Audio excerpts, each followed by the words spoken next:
Today's daf we're going to be learning is Nedarim daf kafbet.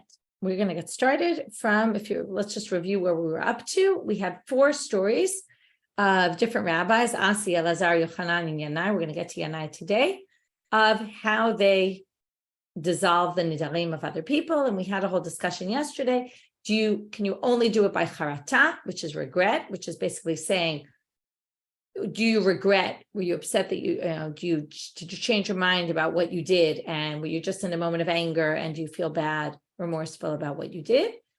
Or do you need something more, which is a petach, which is basically the chacham initiates and says, let's think about it. Had you known this would be the ramifications of your actions, more looking forward rather than looking backwards, and saying, had you known that down the road this would happen, maybe you wouldn't have made, and it looks forwards and backwards, because it says maybe you wouldn't have made the neder in the first place. And if the answer is, oh yeah, I wouldn't have, then the neder is dissolved. Okay, we're going to see lots of cases of this. Just before class, somebody asked and said, I don't like this whole idea of petach, right? It seems a little, how do we know they're not lying? And in fact, we're going to start with some stories where maybe there is a bit of concern they're going to lie, and maybe you can't use that petach because of a concern that they might lie. So starting now with line 4. Line 3. Farber to Rabbi Yana Saba, the son of the daughter of Rabbi Yana the elder, so basically his grandson.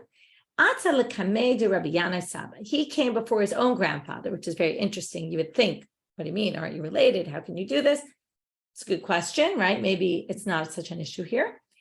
Amarle, ilu havayadat. And by the way, I just want to point out one thing, which is that Nedarim are generally the way you go to a chacham, or you go to 3 hedyotot, 3 regular people. And just like in a court, there's either a yachid mumche who can do your rule for you, an expert, or 3 judges. So in the Shulchan Aruch, they already write that there's no such thing nowadays anymore as a yachid mumche. We don't have that. So you have to, if you want to undo a vow nowadays, you would have to go in front of 3 people and not find one big rabbi. It wouldn't work. So Atal came to Rabbi Yana Sab. He goes before him, Amarle. So he says to him, he suggests the following. Ilu havayadat de patchim pinkasech umemashmeshim ba'obadach minadar. Had you known that because you took a vow, they're now going to open the pinkasim, like the notebooks that are in the heavens, and they're going to start looking, ma avadah, what all the actions that you did, the ledger, thank you, it's a better word.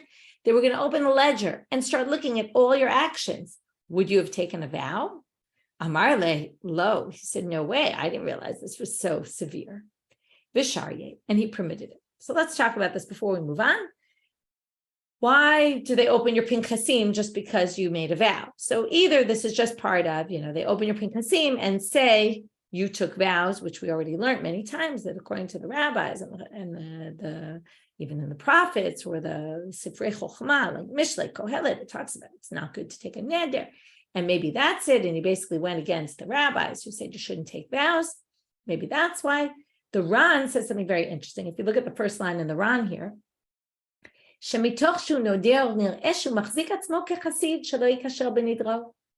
God starts to check into him because you take a vow. You're basically saying, oh, I'm great. I can say I'm going to do something and I can keep to it. And that causes God to say, well, let's see if you're really as great. It's arrogance. See if you're really as arrogant, if you're really as great as you say you are. And that makes more sense that God starts looking at all your actions. Are you really as great as you make yourself out to be? And that it's a sin of arrogance, which is interesting. We didn't really see neder until this point as a sin of arrogance, right? We saw that there's issues of it, not necessarily arrogance. And another option is the Yerushalmi basically says, and we talked about this before, but maybe from a bit of a different perspective, that part of the problem with Nedarim is that the Torah already forbade many, many things. And sort of who are we, number one, to play God and say, we're going to bring more prohibitions on ourselves. But even more so, it's belittling the Torah and saying the Torah doesn't have enough. I'm adding more. It's almost like, right, what is the Torah not enough? And therefore, God's going to open the books of you because you're basically putting down the Torah. And that's a problem. So there's different issues about what exactly the issue is. Now, this sounds like a good petach, right? the Gemara is going to say this is a very bad petach. Okay, so even though Rabbi Yana used this, so first we're going to see Rabbi Abaye, where do we get this idea that God's going to start looking into you and checking you out after you take a vow?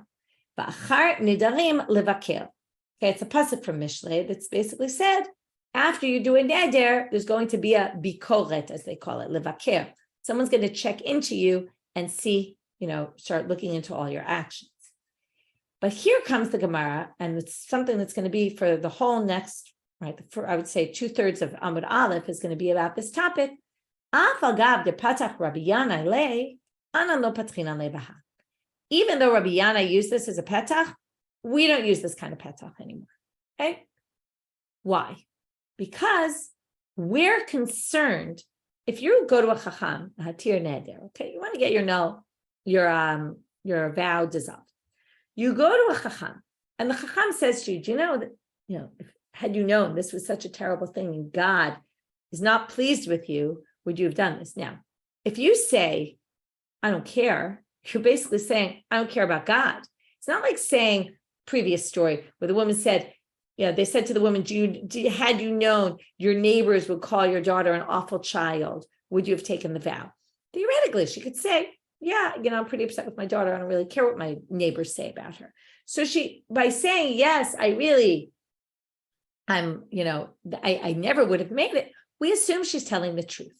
Whereas here, there's really no option to tell the truth, because who would have the audacity in front of a chacham to say, I could care less about God, right? Like what God says doesn't bother me, my sins, that doesn't bother me. So therefore, you have no choice but to say yes. I'd say I wouldn't have taken the neder. So therefore, we can't use this because it's not a real legitimate way to know, is the person really telling the truth or not? And not only that, but we're going to now have a slew of types of petachim that rabbis use, that basically the Gemara is going to say, we won't use these either. And they're all of the same style. So now the Gemara starts off with lo patrina. Okay, we didn't know this when we first heard the Rabbi Yana story. We thought that it was going to be okay. Only at the end, they tell us, by the way, you can't use this. By the way, it opens the question, how did Rabbi Yana use it? There's two possibilities. Either there was a time when people used these, and that's why all these other rabbis used the ones we're going to read about in the next few cases. So maybe they did, and at a certain point, the rabbis realized maybe this isn't a good thing, and they changed. Or you could say that Rabbi Yana, was him and his grandson. He knew his grandson, and he knew his grandson wasn't lying. He knew that these things were important to his grandson, and therefore there's no way he was lying about it. Could be that, even if it wasn't his grandson, like we'll see a bunch of other cases, the rabbis had ways of reading into people's expressions, how they said it, whether they were lying or telling the truth. But they then decided, as a general rule, we shouldn't really use this because it could be not everybody is sensitive to those kind of things, and we'll be able to figure out and determine whether they're telling the truth or not.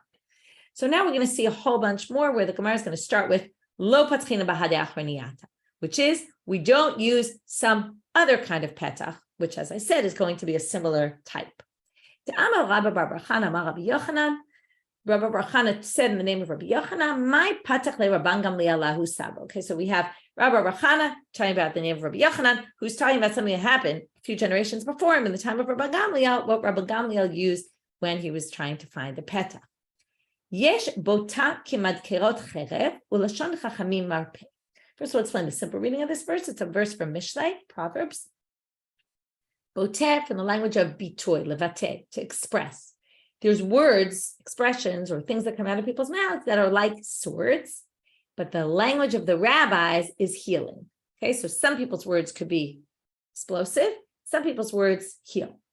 But the way the drasha is, and this is what Rabbi Yochanan used for this petach, was kol haboteh ra'oi l'dakro b'cherev. Anybody who expresses something in words, meaning a vow, is worthy of getting killed by the sword. Ela lashon chachamim marpe. But what can cure that?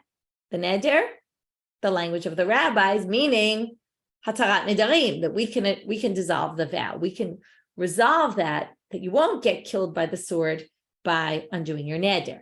Which basically, so it doesn't really sound like a petach, but the point is, he brought this verse to say, had you known that you were deserving of being killed by the sword, would you have said this? And the answer is, obviously, he said no. I never would have done it had I realized the severity. And again, it's the same idea, which is punishment by God, right? You will be liable in front of God, which again, no one's going to say, oh, I don't really care. So how could you say I don't care about God in the face of a Talmid Chacham? Third case that we don't use. Titania says in a Braita, Rabbi Nachman omer, hanodel ki'ilu bana bama, v'hamakaimo ki'ilu makriv alav korban. This is two parts of one sentence, and we'll talk about the two parts in a minute. We'll split them up. Someone who takes a vow is as if he built a bama. What's a bama? If you learned the Nevi'im, you know that all the time they're complaining that, especially in Sefer Melachim, and he built bamot right? That you shouldn't build bamot. A bama is when there's a centralized, where there's a temple or centralized tabernacle, you're not allowed to build other mizbachot in other places, okay? You can't build an altar somewhere else. And if you offer sacrifices, which is the second part of the sentence, then it's as if, right? That's called shchutei chutz. It's not as if, it's a bad thing. You basically sacrifices outside the temple. So number one, building the bama in itself is the problem, and then sacrificing on it is a further problem. Right? It's obviously more of an issue to sacrifice on it than it is to build the bama. Right? To build is not as big a deal, okay, which we're going to see coming up right now. What's the connection? So the question is, can you use this? And what's the connection to neder? So it's very similar to neder, because again, neder, if we go with the Yerushalmi and how basically we're saying the Torah forbade enough, who are you to come and forbid more, right? Again, we saw two perspectives of that. One is, who are you to play God? And number two, you're basically you're putting down the Torah by saying the Torah doesn't have enough for me in it. So this could be viewed in the same two ways. Either you're building a bama because the Beit HaMikdash is not enough for me, right? The second option, it's not enough. And basically you're saying, we need something better, right? Or an addition. And the other option is that you're just saying that, right, this is what God did and I'm doing my own thing. Okay, like maybe I'll go to the temple also, but I also want to do my own thing, which is, again, who are you to play God? God said this is the way you're supposed to do it. Why are you doing it some other way? So now the question is, can you use this as a petach? That had you known that a vow was like, a neder was like this, would you have done? So, Bereisha patrina, Beseifa, Abaye amar patrina, Rav amar lo patrina. The first part about hanoder ki'ilu bama bama, we already said it's not as severe, that kind of thing. It's not so terrible to build a bama. It's bad, but not as bad as sacrificing in the bama. So, right, the real problem is sacrificing. Obviously, building one leads to sacrificing it. So the first you can use the petach, because no one, maybe someone would would actually say, I don't really care. So since it's not so severe, but the seifa, already sacrificing what we call shchutei chutz, sacrificing things outside the temple, that there's a debate. Abaye thinks it's still not so terrible. Rava says, no, it's terrible enough that, again, as bad as it is, the worse it is, there's less of a chance that anyone would have the audacity to say in front of a Talmid Chacham, I don't really care. So Rav Kahana matnila lahashmat bahadin lishana. This is how Rav Kahana looked the sugya, the way we just explained. But Rav Tavyume matnehacha, he had a different understanding. The Beseifa lo patrinan, Rava and Abaye both agree that you can't open a petach and say by saying, did you know that making a vow was like sacrificing outside the temple? Nobody would ever say, I don't care to that, and therefore you can't use it. But Bereisha, Abaye amar patrina, Rav amar lo patrina. The Reisha is the one that there's an argument about. And everybody agrees, whether you read it Rav Tavyume's way or Rav Kahana's way, that it's less severe, the bama. The question is, less severe meaning, according to the first reading, everybody agrees you can use it, or the machloket's about that, and everyone agrees the second one, that you can't use it. The Hilchata, however, the Gemara says, doesn't matter what the different versions were, the halacha is like this: lo patrinan, lo bereisha, v'lo beseifa. Okay, we don't do either, which is really like the second language of Rav Tavyume, which is second language according to Rava. Lo patrinan, not the reisha and not the seifa. Okay, can't use the bama at all as a petach. And there's a last one that we can't use. So we're going through a whole list of petachim that we can't use, which again are all the same type of category. It's all saying, had you known how severe sin this was. But lo patrina b'hanami de Shmuel. You can't use Shmuel's statement also for a petach. What did Shmuel say? D'amar Shmuel, afapina. This is different from the others, right? I just want to point out, the first two were cases where Rabban Gamliel and Rabbi Yana actually used them as a petach, and came the rabbis and said, you can't use them. The second two are statements that theoretically maybe you could have used that talk about how bad Nedarim are. They're like building a bama and sacrificing. And according to this one, Shmuel just also says how terrible it is to do a neder, terrible in the eyes of God. Okay, he says, even if you keep your vow, you're still called a rasha. Okay, so basically taking vows is a terrible thing. We've talked about this before. So again, you can't use Shmuel's statement as a petach and say, had you known that you would be called a rasha, would you have said it? And if you say, of course I wouldn't have done it, right? We just don't believe you, because who in their right mind would say, oh yeah, I don't really care. Again, they wouldn't say it to a chacham. Maybe you'd say it to yourself or to your friend, but you're not going to say it in front of a chacham that you're going in order to do your neder, undo your neder. So now we want to know, how do we know he's called a rasha? What's the pasuk that proves this? We're going to do a gzera shava, where the same word appears in two different places, and we're going to assume these are connected. This is a pasuk in Devarim, that when you stop vowing, you won't have a sin. Okay, if you don't do a vow, then you won't be sinning. The yalev chadala chadala, ktiv hacha ki techdal lindol, ktiv hatam sham reshaim chadlu roges. There, reshaim will stop doing bad things. Okay, chadlu, the same language of chadlu appears in both. The second pasuk is talking about a rasha, and the first pasuk is talking about a neder. Connect neder rasha. What does this pasuk mean, by the way? Sham reshaim chadlu ragas. There, the reshaim will stop doing bad things. Where is there? In the grave. It's pasuk from Eov, which basically says they're going to keep doing bad things all their lives.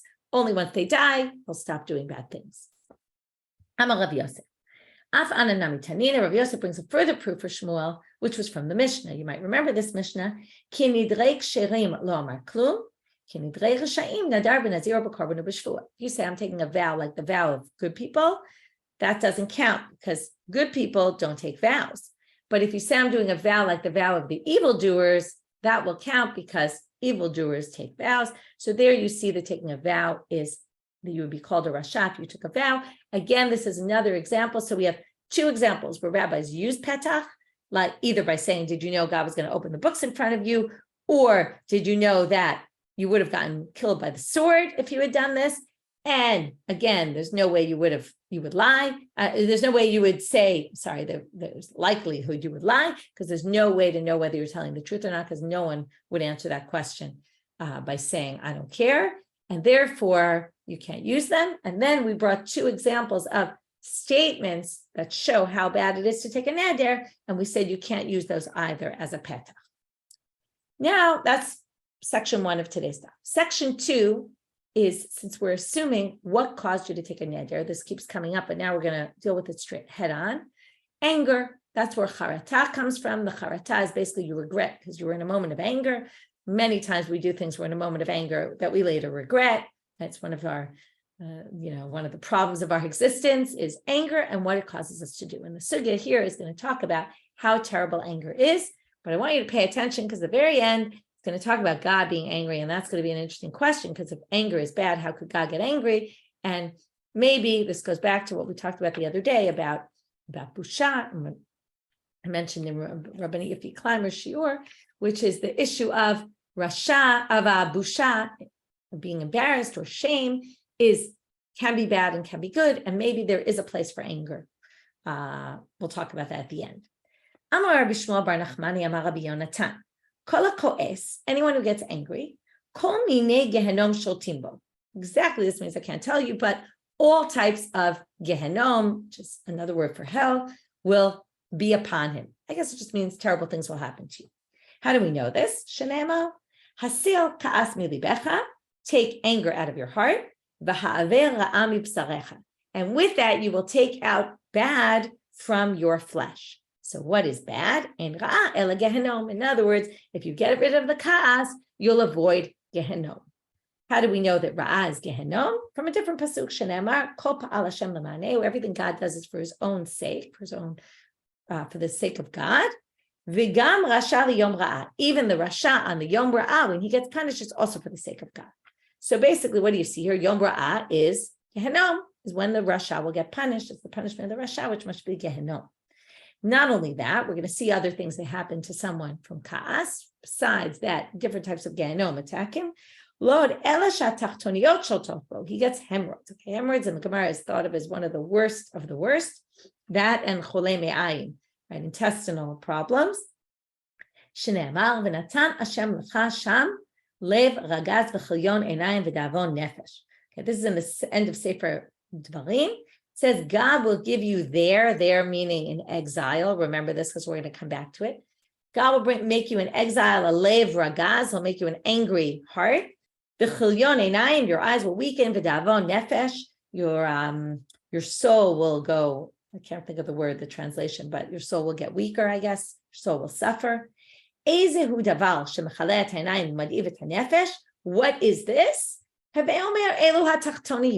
Okay, that's hemorrhoids. Hemorrhoids causes you poor vision, I guess, weakened eyes. I'm not sure why exactly. And madivat nefesh makes your soul suffer. So that was an aside, but from that aside, we're going to get to a story. And a problem really with the verse, we were focusing in that verse on the chilyon einayim and davon nefesh, and that's tachtoniot, basically. That's how they explain, that's hemorrhoids. But now we're going to get to this pasuk about their God will make you an angry heart. Basically, it sounds like Rabbi Yochanan is going to explain this at the end of our story as dealing with, meaning that anger belongs in the exile. People in Israel, okay, right, get ready for this line, anyone who lives in Israel, don't get angry. Okay, there's no anger in Israel, right? You walk on the streets in Israel, no anger. Right? Maybe, or there were cars on the road, maybe this would be the case. But anyway, leaving that aside, because we did talk about that sugya about never saying anything not negative about Eretz Yisrael, so I'm going to stop my sentence right now. But we're now going to have a story. Ulla b'miskei la'aret Yisrael. A few interesting stories today. Ulla was one of those people that went back and forth, and he would bring the Torah, one of the most important scholars in the time of the Gemara, because he brings the Torah of Israel to Babylonia, Babylonia to Israel. Ulla b'miskei la'aret Yisrael, on one of his trips, he was going up to Eretz Yisrael. He ended up with these two people from Bnei Chozai who come with him. If you remember, Bnei Chozai comes up many, many times. It's a city that was far away from the mainland of Babylonia. And because of that, that always has something to do with the story. One time somebody had to send money, so that money went a long way, and then there was a problem along the way. Anyway, the issue in our story is because they're so far off, they're not really Bnei Torah. In fact, we're going to have a murderer among them. Okay, they weren't necessarily the best of people who lived. So there were two people who come with him. One gets up and murders the other while they're traveling. I'll just point out something about the language here. Shachte is usually used by animals, not by people. Although there's a famous story with Rava and Rabbi Zera in Purim, if you remember, after it says you're supposed to get drunk, then they both got drunk and one killed the other. And it says shachte there. And some of the commentaries say, because it's a crazy story, how could he have killed him? And then he brings him back to life. Say, how could one rabbi murder the other? And they say, well, maybe he was teaching him hilchot shchita, like they come up with this creative interpretation, because look at the language, it's shekatle, which usually means to kill, and not shachte. Here's a good proof that shachte is used to kill in other contexts. It's not necessarily unique usage there. Anyway, moving on. After he murders the friend, he looks at Ulla and he says to him, Ye'ut avade, did I do a good thing? Like, do you approve of what I did? Now, what's Ulla going to say? The guy's got a knife in his hand, right? He's about to kill Ulla too, maybe. So if Ulla says, no, that wasn't very good, that you murdered someone, this might kill him also. So Ulla says, Amar le'in. He says, yes, it was a good thing you did.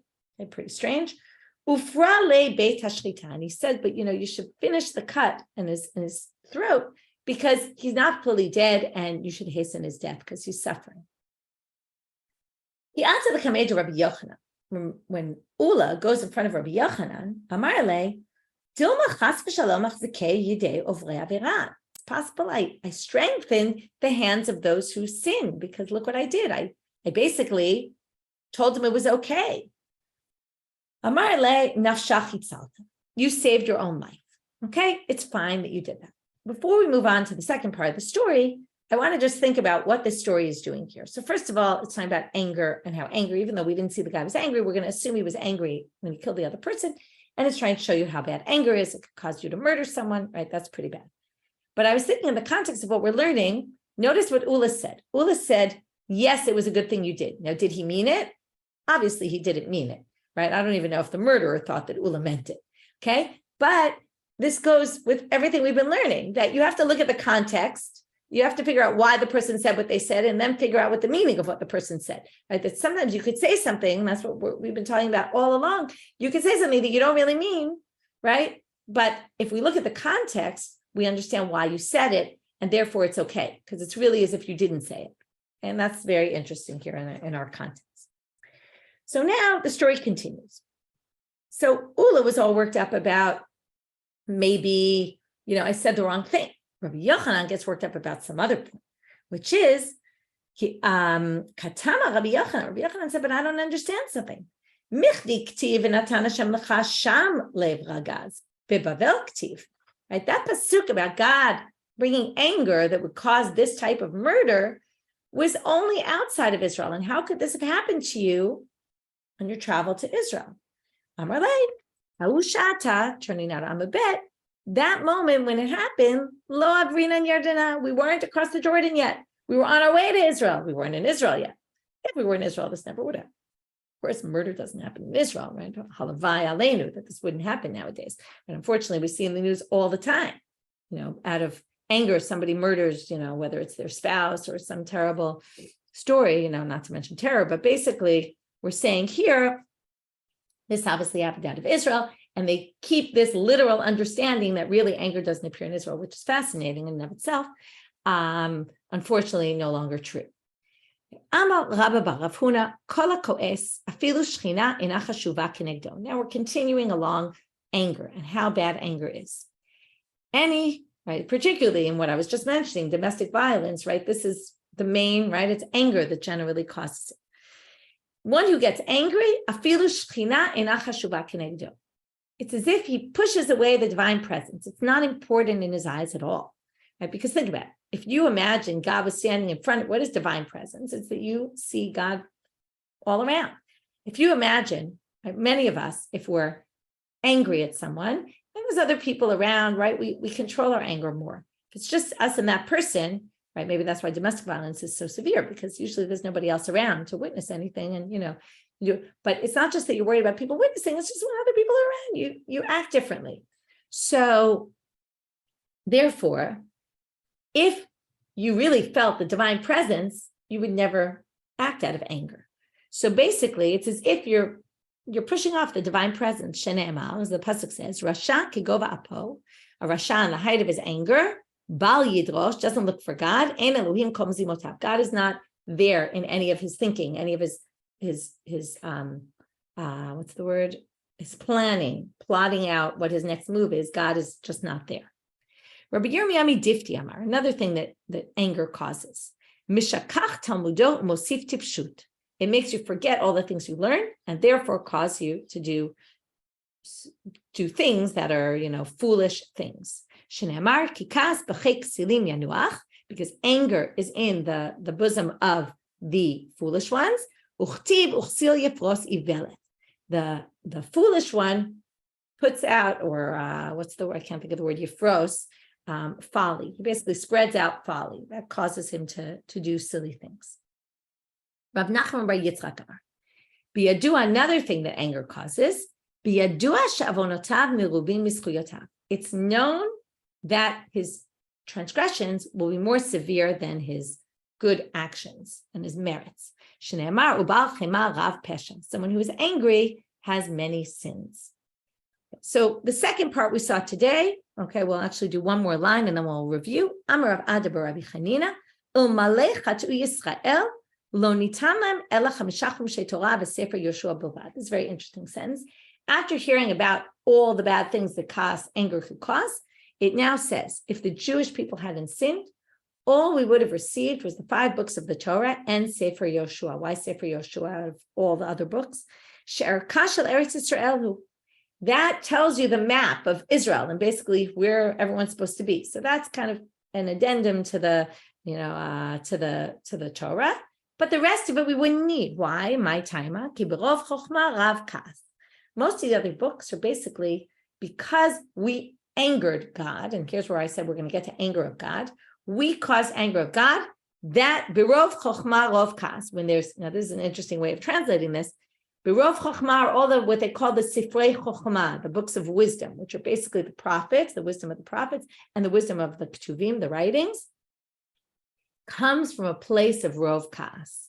It comes from God being angered by the Jewish people, and therefore he had to have all the prophets reprimanding, right? Most of it is them telling them, you did bad, you have to return to good, et cetera, et cetera, et cetera.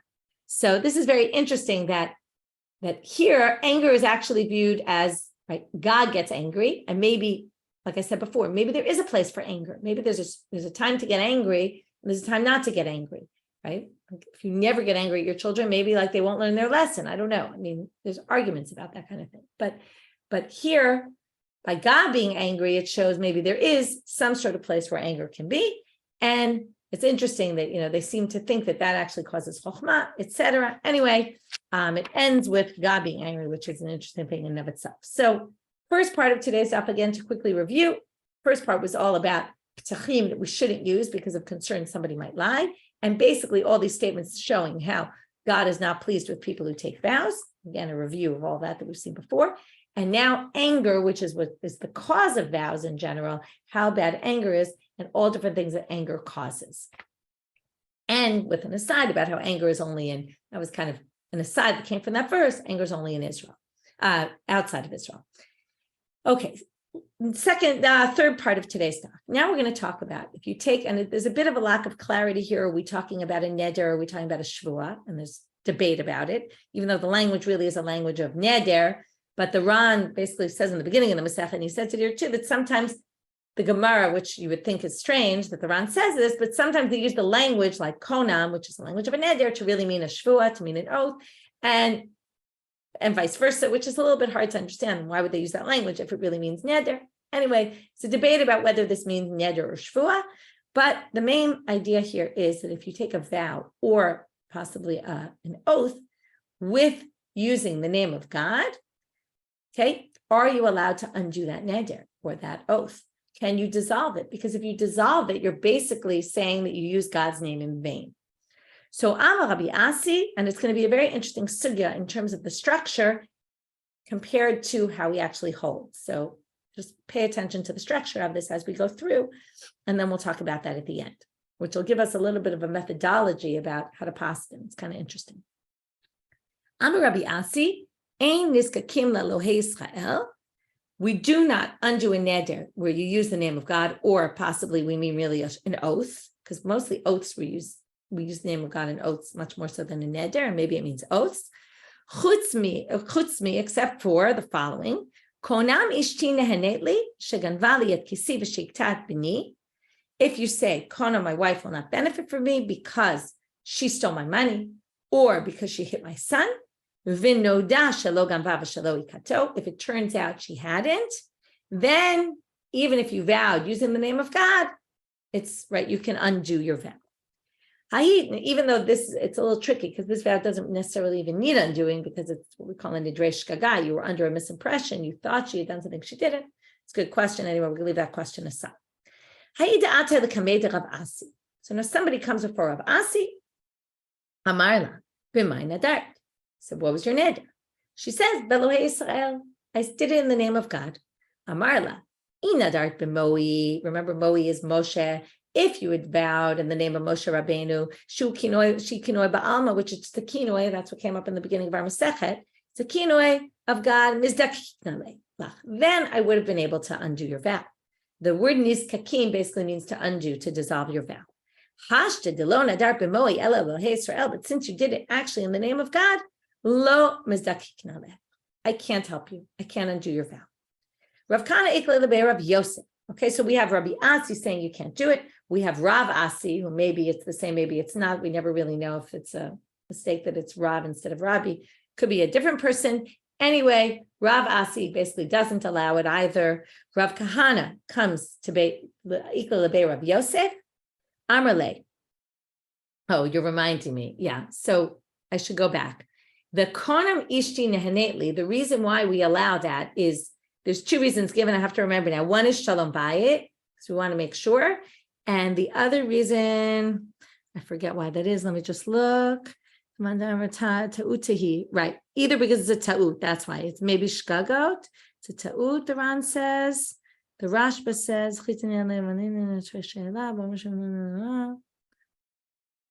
no, he doesn't say it. Right. But one of the reasons given is because of Shalom Bayit, and that's why we allow that kind of neder to be undone, even though it has God's name in it. Okay, I think there's another reason given, it eludes me right now. Okay. Moving on to the next case now. Rav Kahana comes to Bay Rabbi Yosef. Rabbi Yosef says to him, this is classic, right? We've seen a lot of cases like this, and it's classic Jewish, right? You want, somebody comes to your house, you want them to eat. Amar le lit omar midi, please eat something at my house, Rabbi Yosef says to him. Amar le, Rav Kahana says to him, lo, I'm not going to eat with you. Not only does he say no, Mari Kula lo te'inam le. In the name, Mari Kula means the Adon HaKol, the Lord of all, okay? In the name of God, lo te'inam le, I will not taste anything in your house. I will not eat. Amar le, Rabbi Yosef says back to him, lo Mari Kula lo te'ima le. And okay, even if you don't understand Hebrew, or even if you do understand Hebrew or Aramaic, this is a totally nonsensical line. No Adon HaKol, no God of the universe, right, or master of the universe, lo te'imat le, you will not eat with me, okay? I'm going to clear exactly what he means. We'll get to it in a minute. Hanicha Rav Kahana, we understand Rav Kahana's line. Ta'amar, lo marikula, he's saying, no, I will not eat with you in the name of God. Hello, Rav Yosef. Amai Amar, lo marikula, why was he saying no in the name of God? The other one already said no in the name of God. So this is what he was telling him. Lo marikulu dekamarat hilkach lo te'imale. No, again, the no doesn't really make so much sense, but in the name of God you spoke, you took a vow, therefore lo te'imale, therefore there's nothing you can do, you're never going to eat my house. You took this vow, I can't undo the vow, so meaning no, there's nothing we can do about it. So basically what we saw was Rabbi Asi, we saw Rav Asi, and we saw Rav Yosef, who all basically say, if you take a vow in the name of God, can't be undone, or maybe they're talking about Shvuah, if you take an oath in the name of God, can't be undone. But the sugya ends with this line, Amar Rava Rav Nachman, Hilchata, Putchim b'charata. First of all, going back to what we saw yesterday, you can use charata, you don't need to go with a petach, you can even use regret, remorse, Bin nizkakin lelohei Israel. And you can even dissolve a vow that has the name of God in it. Very interesting. Everyone until now seemed to say no. Comes Rav Nachman and he says you can. So question is, how do we hold? So if you look in the Shulchan Aruch, Yoredea Siman Resh, second, open it up. It's Resh Lamed, okay, 230 in Yoredea. Shulchan Aruch says, Mitirim Shvuot u'Nedarim, Afilu nishba ba'azkarat Hashem. So first of all, he understands the sugya is talking about shvuah, an oath. Even if you swear in the name of God, and it says in parentheses, kach nagu al pi shas uposkim, okay, based on what the Gemara paskins. But the Rama adds, because you say, okay, so there's a bottom line halacha. Why tell us all these other opinions then, right? The other opinions seem irrelevant to the halacha. So, right, we always say, why is this necessary in the Gemara? Now, we know the Gemara already. The Gemara tells us all sorts of things. Question is, how do we paskin halacha based on what the Gemara says? So the Gemara brought 3 rabbis who were very against it. Then it brought one simple psak that it's okay, and we seem to go like that, la halacha. So the Rama adds here, umikomakom, quoting the Gaonim and others, mikomakom lo yish'al alav l'chatchila ela midochak.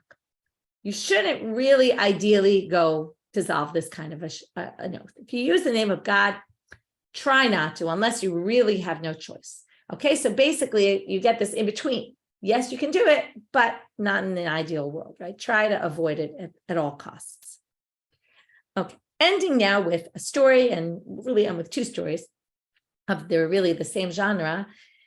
Mishtabachla, except that this one starts off a little bit differently. Mishtabachla Rav Nachman Rav Sechora da Adam Gadol. It's a little confusing who's who, what's what. Rava was talking to Rav Nachman about how great this guy is, Rav Sechora. It's a really big god. Amarlo, so Rav Nachman hears about him and says, okay, when he comes to you, bring him in front of me. In other words, I want to meet this guy. Right? Sometimes when this happens, they want to meet them to test them, when like you say to someone, oh, they're so great, you start to feel a little bit inadequate yourself. And then you say, well, let me meet this guy and let's see if he's really what Rava says he is. Havali nidra the mishra. So when Rav Sechora appears on the scene, he has a neder he wants to get rid of. Atzal kamed Rav Nachman. So he goes before Rav Nachman to get rid of his neder, dissolve it. Amalei nadar tadata dahachi. Now they don't tell you the important details, but not the unimportant details, which is what kind of a petach he tried. But he tried a petach. He said, had you known, blah, blah, blah. Remember, it's Rav Nachman's job to start opening a petach. Had you known, blah, blah, blah, would you have done this? Amar le'in. He says, yeah, I would have anyway. So adata dahachi tries another one. What about this? I would have done it anyway, right? So if you said, I know, Becky, you asked before class, like, maybe they're going to lie. Here you see Rav Sechora was pretty honest and said, no, I would have done it anyway. And he continues a bunch of different things. Rav Nachman's racking his brain for some sort of petach. Doesn't work. Ikpir Rav Nachman, he gets angry. Okay, which is funny, right? The whole thing is not to get angry, right? The vows come from anger. He gets angry. And again, this goes back to what I said before. We're going to see maybe anger is a good thing. Amar le zil lekilach. Go to the petach of your house. Now, it's very funny. The kilah is the opening of your house. I think it's funny here. Go to the opening of your house. I'm trying to find you a petach. I can't find you a petach. Go to your petach. Go to your opening. Maybe it's a bit of a foreshadowing. Nafak Rav Sechora upatach pitcha lenafshe. Rav Sechora goes home and he finds his own petach. Okay, how you could do your own petach is a good question, but he finds his own petach. Rebbi Omer, he says the following to himself. Rebbi says, Ezehu derech yesharash yavor lo ha'adam. What's the straight path that a person should choose? Kol shehi tiferet lo sah, that it shows you in a good light. V'tiferet lo min adam, and other people feel good from you. In other words, you cause other people to be in a good, right? You shine in terms of, you cause other people to feel good about you. Now, Rav Sechora was feeling pretty bad, right? What happened here? Because Hasha de Ikpi Rav Nachman, he said, had I known I would have angered Rav Nachman, and that's not a derech yisharat, to cause someone to get angry, adata tahachi lo nadre, I never would have taken my neder. So what's funny about this story is, because he couldn't find the petach and he got Rav Nachman angry, then he was able to find the petach. And as Rav Nachman's anger ended up to be a good thing, because it gave Rav Sechora a petach and say, oh, had I known how angry I would have gotten him, there's no way I would have taken this vow. Ushara lenafshin. And then he basically matirs his own neder. Okay, how he does that is a good question. Maybe I'll come up with an answer for tomorrow. I didn't really look that up. I only realized now,